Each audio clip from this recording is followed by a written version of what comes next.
Good afternoon, boys and girls, parents and teachers, and welcome to episode 1 of the DIA show. Today I will be giving you a mini lesson, and then we will be talking about our health tips for today, along with motivation, and lastly, it's the DIA talk, which is where you get to tell me about your views of school. So let's just get right into it. Today we are going to be talking about my 4 basic rules of grammar that I have decided to work on in order to start off the school year, and they are decoding, sentences, paragraphing, and composition. So today we're going to start with decoding, and basically this rule is teaching students that letters combine to form words. So all the 26 letters of the English alphabet or any other form of alphabet, they are placed together like puzzle pieces to form words, and that's all it is. So this specific skill I usually recommend that teachers begin with in school year in language class in order to let students realize that when they are reading and they come across a word that they do not know, that they could decode the word, sort of like they're on a secret mission in order to pronounce it. Also, if they do not know how to spell a new word, they could decode the word. In other words, some people call it breaking the word up into parts, even putting it into syllables. Another rule that I added towards rule number 1 is to let students know that when we are decoding, it could be done in phases. So phase 1, it's to decode the words letter by letter. So if you have the word, for example, magnet, and you have all your little letters coming together to create magnet, what you want students to be able to do is to see how you remove each letter at a time, and then you sound them out. So you start with the letter M, which is the first sound that you hear, and you go a, g, n, e, t. So you are pronouncing each one.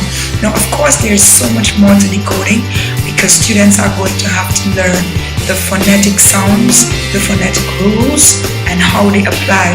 For example, in the word magnet, we have 2 vowels, the first one being A, and that particular vowel is the short sound because in the first syllable, it's the only vowel present. The second syllable, which is net, also has 1 vowel, which is E, so it takes the short sound of E. So you can mix it up and have all of these combined together to really explain how phase 1 takes place. Phase 2 is to separate the word into syllables.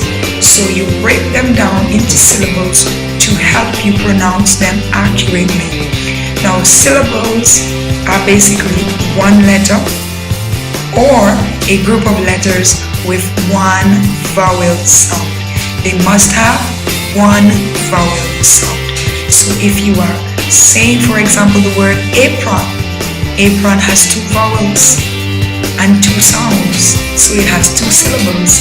The first one is A, the letter A all by itself, and the second one is P-R-O-N, run, which is a group of letters. So a syllable could be 1 letter or a group of letters, but they must have 1 vowel sound.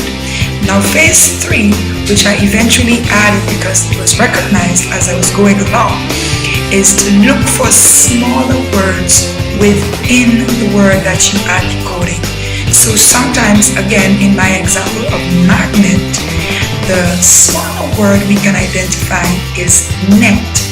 So therefore, we are able to decode the word because we can identify the smaller one. So decoding is our mini lesson for today.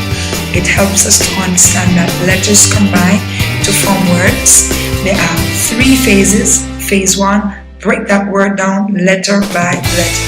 Phase 2, break that word into syllables. Phase 3, identify smaller words within that word. Hope that you can practice it from today. Additionally, at the beginning of this video, I started off with my glass of water. Today, I won't be giving you a fruit for the week, but I'll be telling you what you should do. Since the weather is extremely hot, we are going to drink water, lots of water. Some people believe that you should drink 8 glasses a day. Some people believe that you should drink 1 liter of water a day. Either way, ensure that you pack some water this week, every day. And drink some water when you wake up in the morning, first thing before you brush your teeth. It also helps to flush out your immune system. Water is not just used for washing dishes and cleaning your clothes. It's also used for cleaning your body and making sure that you stay hydrated so you don't get those fainting spells. So what are we going to pack in our lunch bag this week? Lots of water. Maybe we might want to eliminate the juice just for this week and see what happens. Next, I would like to tell us that our exercise for today is lifting. In my hands, I have a 6-pound ball, and what I want you to practice to do this week for your little exercise is to lift, lift, lift. Now you could use a bottle of water and you could use something else. Either way, lifting. Make sure you choose a weight that you can manage. Time to get those muscles in. So you drink your water and you do some lifting. Additionally, our motivation for today is you can do it only if you want to.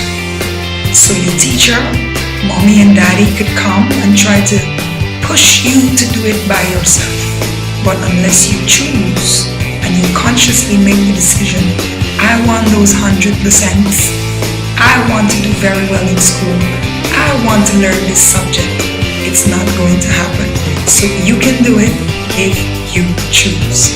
Now to close off today's episode, you know I'd like to end with the dear talk. So I need you to tell me in the comments below what you think about this topic.